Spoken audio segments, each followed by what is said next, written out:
El jueves pasado el Senado aprobó una reforma constitucional que pues incluye por fin, por primera vez en la Constitución, el derecho a la movilidad, que trae muchos cambios. ¿Cuáles van a ser estos? ¿Para qué se incluyó este derecho? Nos acompaña aquí en el estudio Patricia Mercado, senadora, para plantearle estas y otras preguntas. Bienvenida, Pati. Muchas gracias. Bueno, ¿cuál es el camino? Ya se hizo la reforma constitucional avalada por el Senado, por el Pleno del Senado. ¿Falta qué? ¿Diputados? ¿Congresos locales?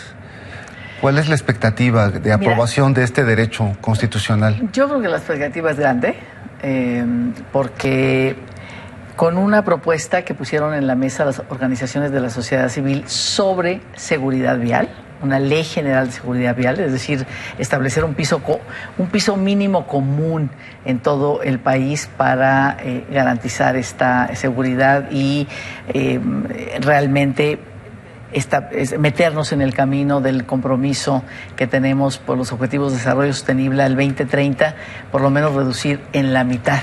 Si tenemos 360,000 más o menos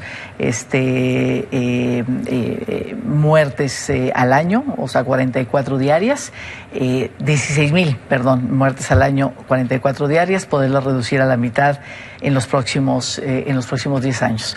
Entonces, frente a esa propuesta, lo que se discutió y hubo diferentes iniciativas para garantizar el derecho a la movilidad con seguridad vial. Esa es la gran decisión del Senado de la República, pero siempre lo hicimos en diálogo y en trabajo constante con la Comisión de Zonas Metropolitanas, Movilidad, Desarrollo Urbano de la Cámara de Diputados.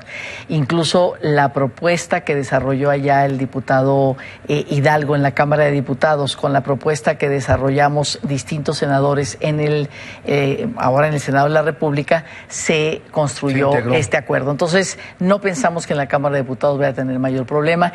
Y además, ¿por qué no en los estados? Es una reforma constitucional. Por lo menos 17 estados de la República tienen que decir sí, vamos con esta reforma, porque en realidad es producto. El año pasado hicimos 8 foros donde fueron todos los estados de la República, los titulares de las entidades, los presidentes de las comisiones de movilidad o sus... fue un largo proceso. Fue un largo proceso. A este punto. Entonces, como que hay un humor, digamos, hay un humor en el país, hay un conocimiento en el país de que viene esta reforma, de que todos le vamos a entrar.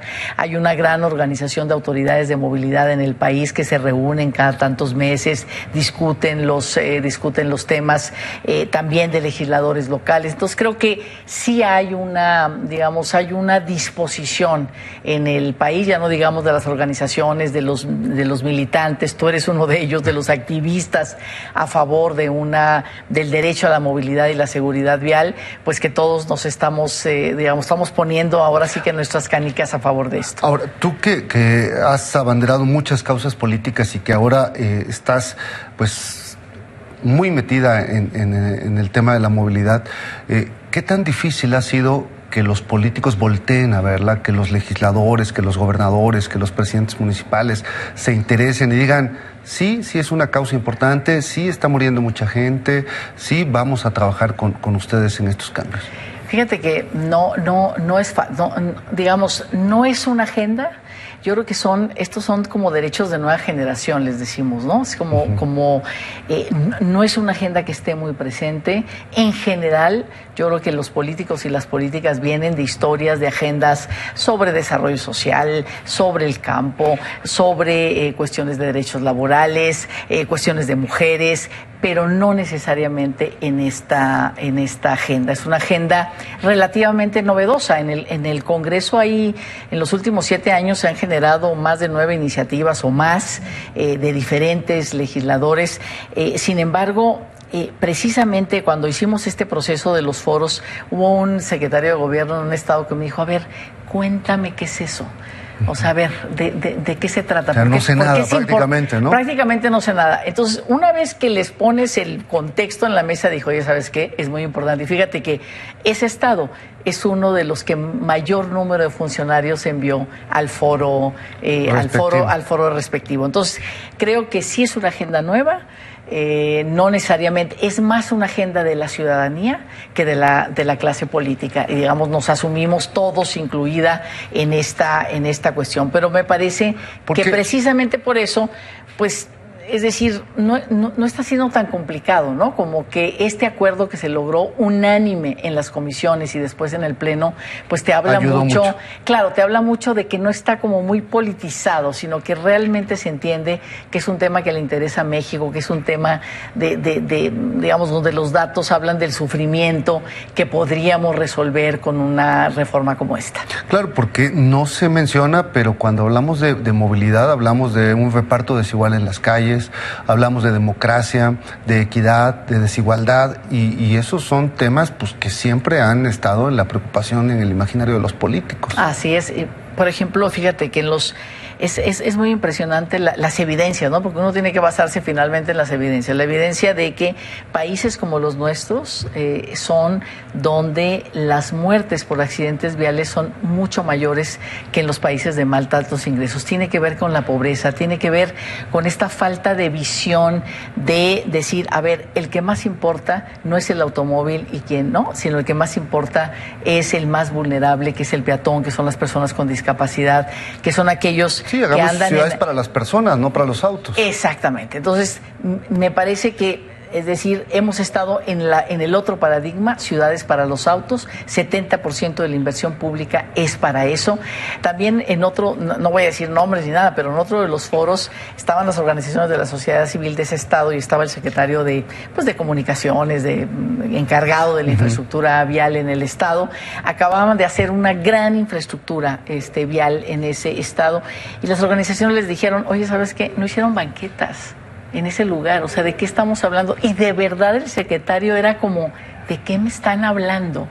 O sea, ¿de qué me están hablando? Y después de ese foro ha habido varias reuniones para ver cómo corrigen esa mala infraestructura, claro, para que para poder pensar en una vialidad para los peatones y para aquellos que no usan, como las bicicletas, digamos, un sistema motorizado. Patricia Mercado, ¿sirvieron los testimonios de las víctimas de la seguridad vial?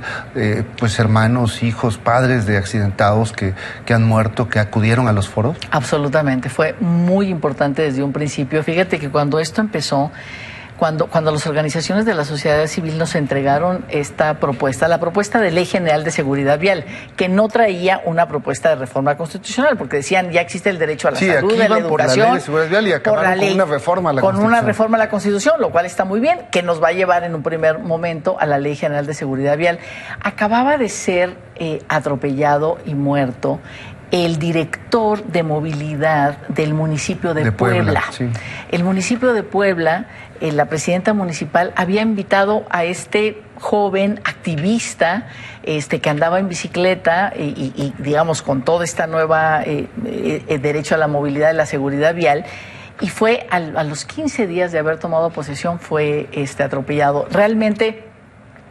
Y bueno, murió en este hecho vial. Su mamá, su papá estuvieron en esta reunión, han estado, incluso ya formaron una fundación y ha sido como muy importante. Digamos, también otras familias, ¿no? Pero es como poner en la mesa, decir esto no es un hecho y se acabó, ¿no? Sino es una vida entera de cómo perdiste a tu ser querido. Es la primera causa de muerte entre niños y niñas de 1 año a jóvenes de 29, la primera causa de muerte, porque invisibles. Claro, porque no andan en el automóvil, son los peatones, precisamente son los más vulnerables y por eso son los que más mueren. Sí, el testimonio de las víctimas a mí realmente me mueve mucho.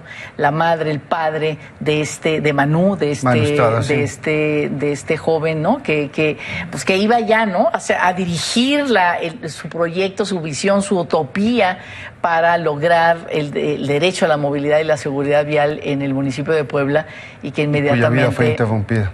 Y su vida fue interrumpida. Como todos los días pasa, ¿no? Más de 40 personas al día mueren en esas circunstancias. Así es. Y como generalmente son personas, pues la mayoría de bajos ingresos, pues no volteamos a verlas, ¿no?